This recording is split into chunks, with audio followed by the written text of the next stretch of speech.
I'm sitting in because I have a special guest with us. But first, before I introduce him, I want to let you know. So, I never had thought about retirement, what I do with my money, until I started this show, right? And then this show happened, and I turned 50 and all that stuff. And so I started thinking, where am I supposed to put my money? Well, I didn't want to put my money in the stock market. And because the stock market's getting ready to crash again, I remember when it crashed.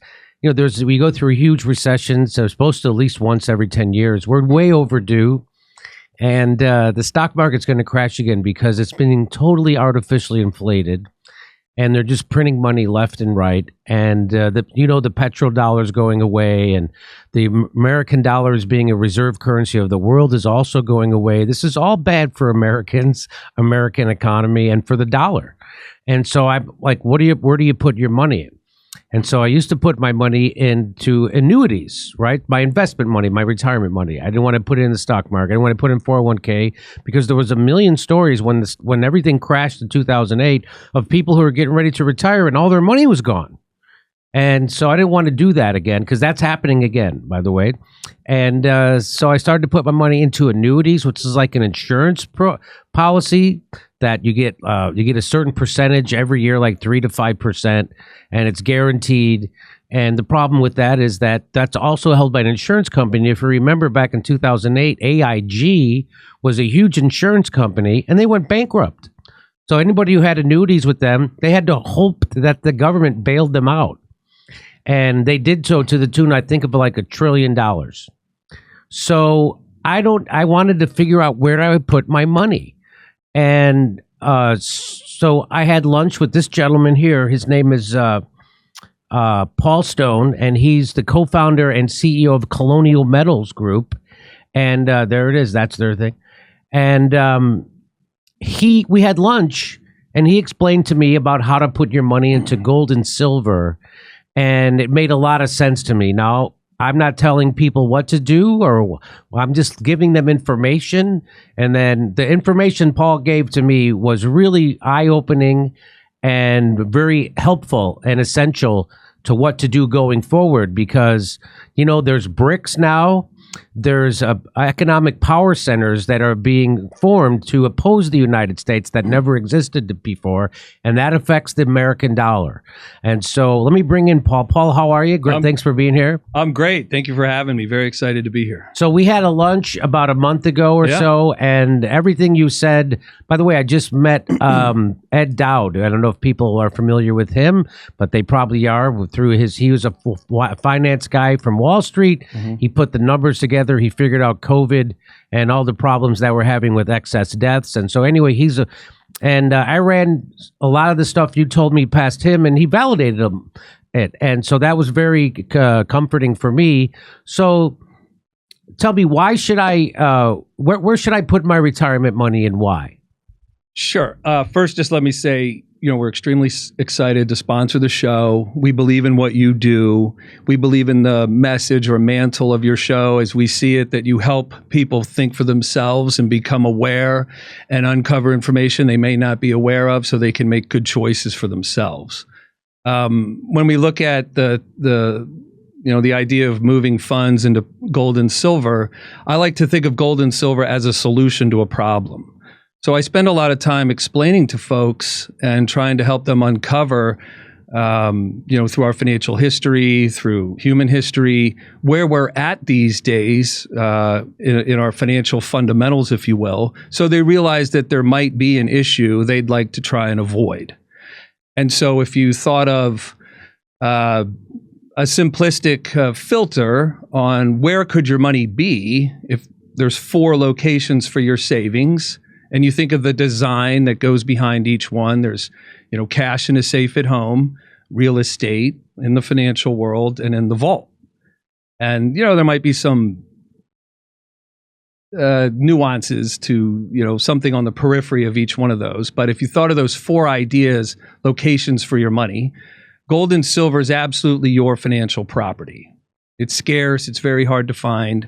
And that puts a truth to its value. And it's liquid, right? So if you needed it to turn back into money, that happens with a phone call. and it's portable. It exists on the planet.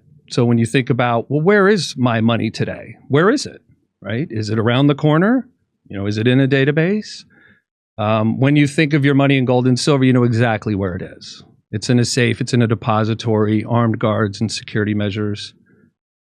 So when we talk about gold and silver, I like to try and help folks understand this erosion that you've hit on a little bit that's been happening, for a little over 100 years. So tell me about, I remember when we had lunch, you made a kind of a mind-blowing statement about what the dollar was worth 20 years ago, and because they've done so much money printing, what it's worth now. Yeah. So could you tell me a little bit about that? Yeah. If I could just take a little step back and sure. and prime people to kind of consider what major issues has the government resolved for us? And then what, with a caveat to make it even harder, without printing any new money. Doesn't the problems the government deals with, the list of problems, just get longer? Reagan said it best. He said the government's solutions are worse than their problems. So if we free up the government, like taking a dog off of a leash with the gold standard going away, Nixon breaking into an episode of Bonanza, and then back to your regularly scheduled programming, for a few minutes, he just talks about how gold has nothing to do with our money anymore. So if you consider that paper money was just a better way to carry gold. You and I didn't have to carry a satchel anymore, coins jingling around as we walked. Women's purses didn't need to weigh as much. Paper money was a more convenient way to carry gold and silver. So if you keep those thoughts in mind, then you understand that since 1971, the government's been allowed to go on and do whatever it wants, and it thinks it solves problems by printing money. The best illustration I think I can give folks to visualize printing money, what if the dollar came out of a mine? Like pretty much everything we deal with today, it comes from the earth in one way or another, right? It comes from the ground, above ground, or from the ground. And so if we mine the dollar to today, the Federal Reserve, the government, has removed 97% of the value of that mine. That resource is practically vanquished. And they've done that by money printing. Yes.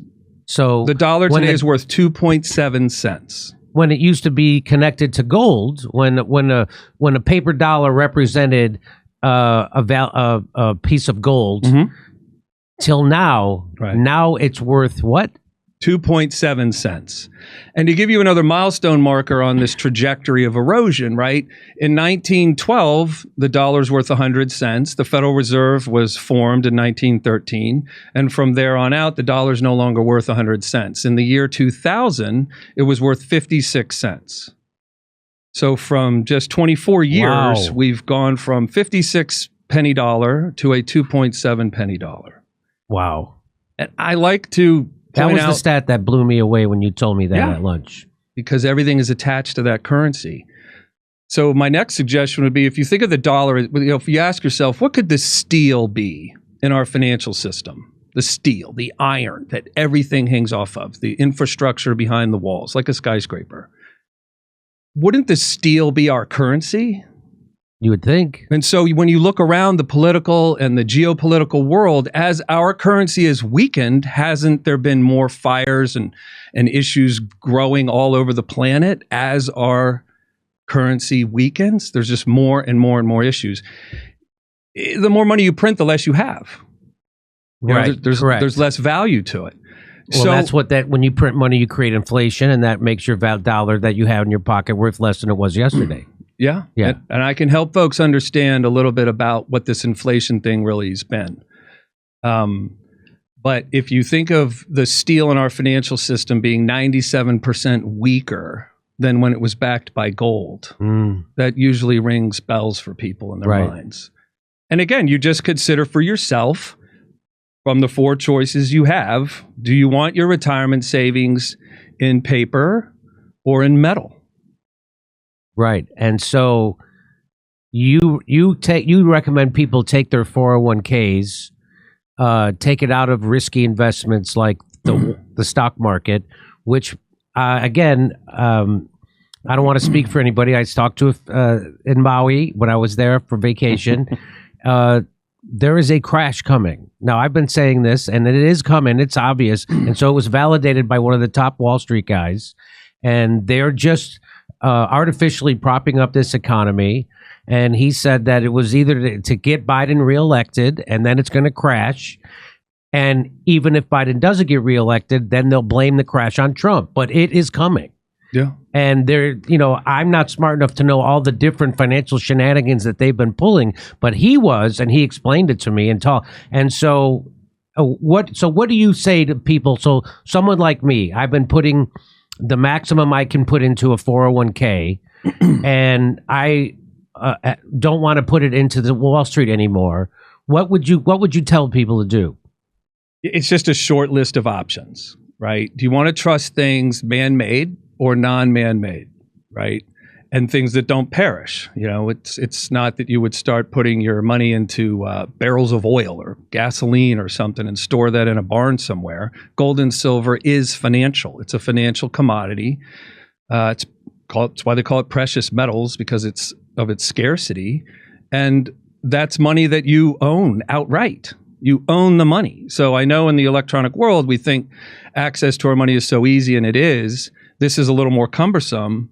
But then again, what are you really willing to trust when you lay your head down at night and go to sleep? How are you sure you're going to be okay tomorrow? When you talk about busts, they're all throughout human history, right? This would be, if it does happen, my crystal ball is still cloudy. I'm sure that it will. I believe that it will. I believe mathematically it already has started, but the money printing keeps the damage and destruction away for as long as that can continue to do its job, printing ridiculous amounts of money to keep things alive or appearing functional. And the debt has exploded since 2020. Yeah. It just exploded. Like, we used to add like $1 trillion a year to the debt, and now we're adding at 1 year we added to $8 trillion. You check my numbers on that, but it's been exploding since 2020. Yeah.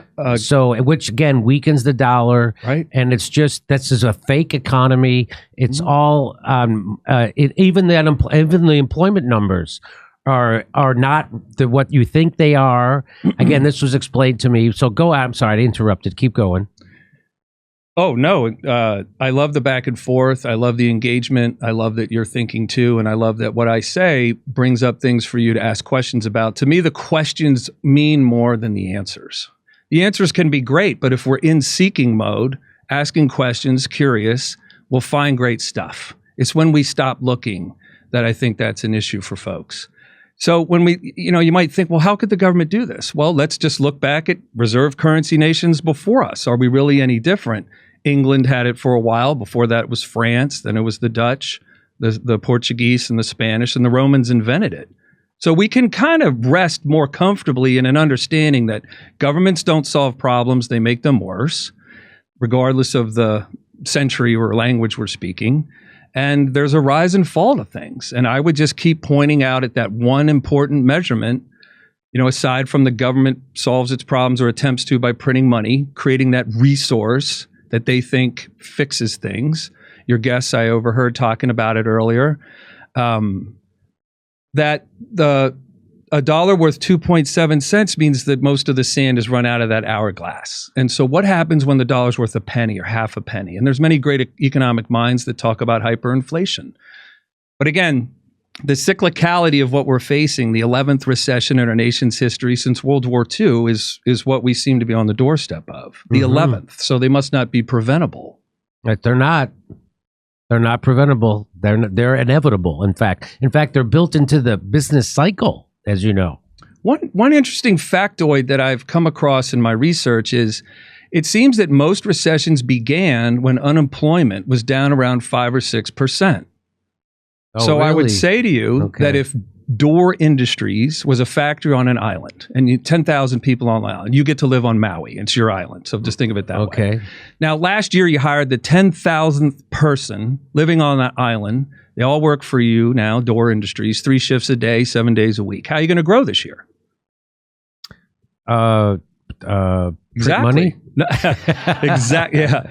You put your money in gold and silver and it grows. And that. So when we hire more and we make more, we sell more, we earn more, we hire more, we make more, we sell more, and on, right? So when unemployment is down around 5%, it seems like we're scraping the bottom of the barrel for workers. You'll see help wanted signs everywhere, and you're always going to feel like you're in a rally to the bust. Wasn't 07 a great year? Yes, and then it 08 wasn't. That's right. Right. So these things that anyone can Google or search and ask these questions for themselves. What's the dollar buying power worth today? And then think back to what it was worth on gold. Unemployment numbers. Has that become more of a political tool to make whoever's at the podium look good? There's a great website for research that calls out the old school ways of counting inflation and unemployment. And when you look over the old school method of counting those numbers, it shows unemployment's around 20% and inflation is a bit higher than the way it's counted today. But that would be inclusive of shelter and other costs that is not included in the equation these days. So it doesn't look good. So when you think, well, where can my money be healthy, intact, and grow? Right? Isn't there a precious metals bull market that comes when we're in a recession or a depression, financial crisis, World War III, those types of scenarios? That's really when most folks who aren't necessarily thinking for themselves too much come running in with their hair on fire, wanting to solve that issue. And it's a little later to make that move than today. And that heavy pursuit of a very limited trapped asset in gold and silver would cause the price to rise. Rise, of course. Right.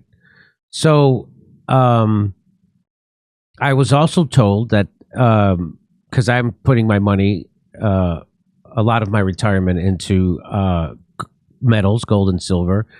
And I was told that when it actually does crash, which it's coming, that those things might go down a little bit, but that when they come, they're going to come back, and then they come back even higher. Mm-hmm.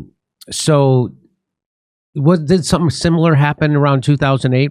Tell me what happened then. Yes, if we look at gold's price, the spot price, we saw gold and silver dip in 2008 as everything seemed to be selling off. And then the pristine properties of precious metals show their true colors. Mm-hmm. They aren't in something that's actually suffering an issue. Right. Gold and silver doesn't have a board of directors. It doesn't have a product. It's a location for savings moved away from risk. And then the price climbs much higher than where it was when it started 2008. Okay. And so tell people, So here's the company, Colonial Metals Group, and this is the number. So you're the CEO of this group, and the way you explain things to me makes sense. Mm-hmm. Good. And has an impact on me. It did for sure when we had lunch. I was, but it actually gave me an answer, right? Because I wanted to. I don't want to put my money in insurance companies. I don't want to put my money in the stock market. I want to put some of my money in Bitcoin because I like that it's blockchain. So I'm going to do that. So I'm not telling people to put their money anywhere or do anything. I'm telling people, talk to somebody who can help you make a decision, give you the information that you gave me. And everything, like I said, everything you said to me had an impact. It opened my eyes to things. And then just this last week in Maui, I talked to one of the top financial guys, and he validated everything you said. And so I would encourage people to call Colonial Metals, right? Thank you. And Colonial Metals is an advertiser on this show. You'll get to talk to Paul or someone like Paul who can explain all this to you. How you can so I already had my money in 401ks that were connected to the Wall Street, and you can show people how to get it out of there, right? It's a simple process. It's very simple. We'd love to help. We're a big company, and everyone I'm blessed that works with us has their first priority in listening to the people we're talking to on the other end of the line. We want to hear what it is you have questions about. There's no dumb questions. that's what we focus on. We are bent on focusing on the folks that need some help, some guidance, and sometimes trying to find the courage to make the move, right? It's new to most folks. This is being forced upon them to kind of see this fork in the road. And being that it's new, sometimes folks need a little extra help. So I'm very proud of what Colonial Metals focuses on. And that's our clients. That's the people, these retirees, just like you are. Well, you're not retired, right? You said you never will. I'm not retired. Never. Come on. What would you retire from? That's exactly right. As Milton Berle says, retire from what? Yeah. Yeah, we're very proud and honored to be able to help folks. Okay, so I'll just tell people once again, give that number a call if you're thinking about your retirement. I never did until I started the show and I turned 50. I never thought about it. And but you have to put your money somewhere or else the tax man takes it, right? So if you don't put your money somewhere, it just goes right to Uncle Sam. Then Uncle Sam sends it to Ukraine. And I don't want that happening with my money. And so I started to put it into retirement funds. And these people can help you put it into something that's not associated with Wall Street, that it's not associated with a dollar that has the value 2.5 cents as it was in 1971. It's a precious metal, which makes a lot of sense. Anything you'd like to say before we say goodbye? There was one quick item we covered during lunch that I thought might be helpful. I drew a square, remember, on the tablecloth. Oh, that's right. Top left corner of the square, folks, you would have the number 100. Bottom left corner of the square, you would have 17,000. Top right corner of the square, you would have 430,000. In the bottom right corner, you would have the number 3. If we draw a line down from the top left to the bottom right, we had a 100 penny dollar that has sunk to a value of 3 cents. In the bottom left-hand corner, we have the number 17,000, which was a median home price in 1971. Oh. Now, since then, we've added 40% more population. So if median home price is, let's call it 20,000 in 1971, to the top right corner of 430,000, that's the inflation game. Yeah. Technically, if we just had 40% more buyers in line for a mortgage, a $20,000 home in 1971 would be around 30,000 today. Okay. So another way to look at this is $1 million home today in a 3 penny dollar is a $30,000 house in a 100 penny dollar. Oh, okay. And one of the core parts to my message is that you cannot have something for nothing. If you want a $430,000 median home price in America, you got to push the dollar down to being worth 3 cents. What we did is we flooded the U.S. with money for people to have 10 or 20 homes. And that's what's also aggravated home ownership for most people in this country. They're just out of reach. Well, it seems out of reach of people, right, who don't have some kind of generational wealth to help them and buy their first house. That's the inflation game. Mm-hmm. And that's because of the devaluation of the dollar. Yes, as the government solves its problems. And that's why I'm going to start putting this year, I'm going to start putting my money into gold and silver. Last little line on gold and silver is you don't wait to buy gold and silver. You buy gold and silver and wait. Oh, wow. Look at that. So I'm not telling anybody what to do. I'm telling people, give them a call over here and talk to them. You have questions, they can help you. They can give you answers. And I don't say don't put all your money in one place at all. Diversify. Don't put all your money in one place. That's because, again, that's just my take on this. Talk to people you trust. Talk to people you respect. But if you're to that age where we're thinking about retirement and where to put your money for your retirement, I don't have any faith whatsoever in this government, this economy, certainly not Wall Street and then the money printing that they've been doing. And they will leave you high and dry, right? So they will send a couple of $100 billion to Ukraine and they won't send $1,000 to the people in Hawaii, right? So we see how the government doesn't care. There are no countries. There are only corporations and the international transfer of dollars. And that's what this is, a hedge against that. That's how I see it, because it's real, it's solid, it's forever. It's always been here. It will always be here. Right. And so there it is, Colonial Metals Group. They're a sponsor of our show. And you could talk to people like Paul, maybe even Paul himself. Absolutely. Thanks for coming in. I appreciate it, Paul. Absolutely, Jimmy. It was a pleasure.